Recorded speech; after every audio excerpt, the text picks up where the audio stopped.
As you've heard me say, some of you, I've made over 50,000 business decisions in my career in business. 50,000.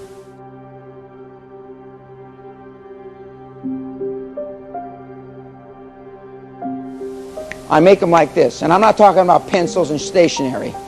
I make them like this. 1, because I'm not afraid of being wrong, and I've only been right about 30,000 times, 33,000 of those 55,000. I'm not afraid of being wrong, because I don't care what my mother thinks about me. I don't care what my father thinks about me. I don't care what my wife thinks about me. I don't care, you know, I don't care what my partners think about me, my employees. I don't care about that. All I care is what Dan Pena thinks, because high performance people like themselves a whole lot.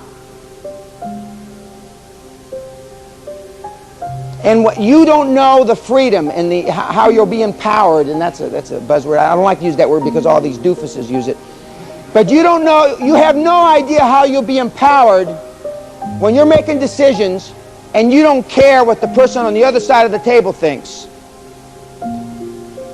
And it's always the right time to take on new responsibilities, yet we find ourselves wiggling out of them.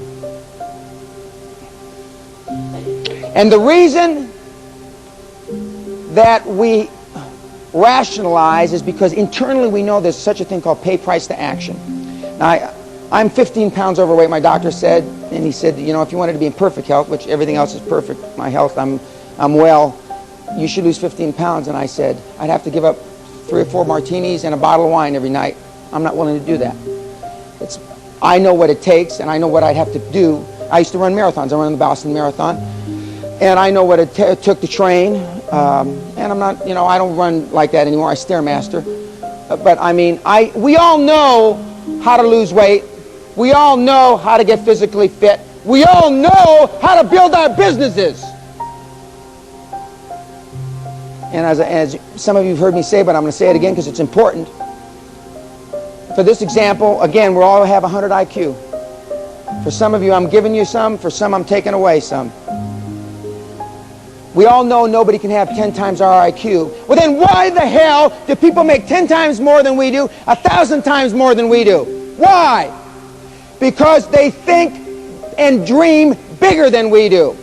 High performance people have high expectations, not average expectations.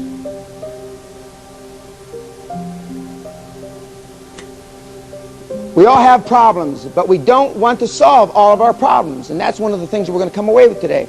A lot of you, heretofore, not tomorrow, talk the rhetoric about wanting to be successful, wanting to grow your business, etc., etc. And most of you, it's only talk. That's what you talk about, you know, when you're lying there with your significant other afterwards. Oh, yes, wouldn't it be... What you ought to be saying is, wouldn't it be nice to be filthy rich? Because you don't really want to be filthy rich, because there's a price. There's a pay price to action for everything that you do. Like Eric Heiden, the ice skater, the guy that won 7 gold medals, or 6 or 8 or whatever, has 32 or 34-inch thighs. Guy worked 10, 12 hours a day for many, many, many years.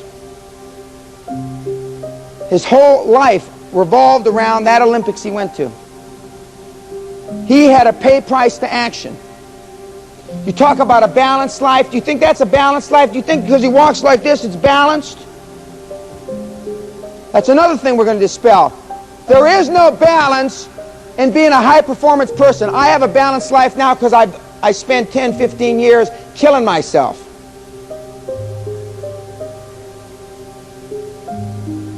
In 1987, I was away from my family 242 days. 242 days. So keep that in perspective.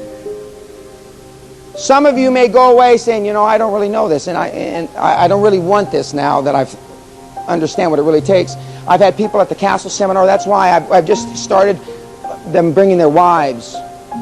And the wives said, I had no idea that's what it's going to take for my husband to do such and such. Or the opposite. I didn't know that was what it was going to take for my wife to do to achieve the things that she wants to achieve. The magic of money consciousness. Napoleon Hill said it a little differently. Not quite as articulately as I do, I think. But spasmodic or occasional effort will be of no value. You must apply until application becomes a fixed habit with you. Poverty is attracted to the one whose mind is favorable to it, as money is attracted to him whose mind has been deliberately prepared to attract it. Poverty consciousness will voluntarily seize the mind which is not occupied with money consciousness. A poverty consciousness develops without conscious application of habits favorable to it.